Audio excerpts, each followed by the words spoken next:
The fiscal year 2022 Board of Veterans Appeals end of fiscal year report is finally out. What does it tell us? Well, stay tuned. Let's talk about it a little bit and see how this informs how we go about appealing our VA disability benefits decisions. I'm Andy Gross, Law Office of Andrew P. Gross. We do VA disability benefits appeals.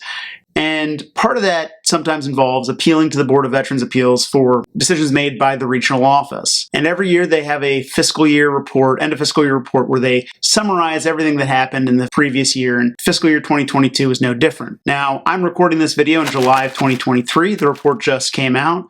Kind of feels on brand for them to take nearly 9 months to issue this report, but hey, it still has got some really good information for us that will kind of guide us to how we go about our appeals and maybe confirm some of the feelings that we had, some of the observations that we had on how these appeals have been progressing. So let's dive right in. So the report itself is 57 pages long.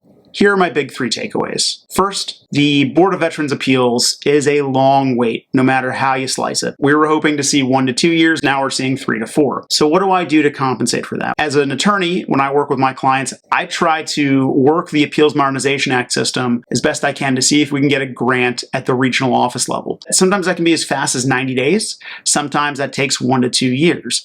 But I try to build the best case I can at the regional office level. Only if I can't get a decision at the regional office level do I go to the Board of Veterans Appeals. So very few of my cases actually go to the Board of Veterans Appeals, and usually it's to finish up one last thing, such as an effective date issue, right? So maybe we've already gotten a grant of benefits and we're just trying to get the effective date, or maybe we're just trying to get the rating set appropriately, or maybe we're trying to get the effective date of a higher rating. So again, I'm very strategic in how I go about filing my appeals so that I can get as much resolved at the regional office as possible and avoid the wait times. I definitely want to avoid anything that's just going to end up in a remand, because I don't want to wait 3 to 4 years only to get sent back to the VA and then wait another 6 to 9 months for the VA to schedule the appointments and do all that stuff. I definitely try to get everything done at the regional office before I go to the Board of Veterans Appeals. It pays, and I've mentioned this before, it pays to hire a VSO or an attorney or an accredited agent to work on your claim as it goes forward. There are a lot of smart people out there doing this line of work. Going at it alone or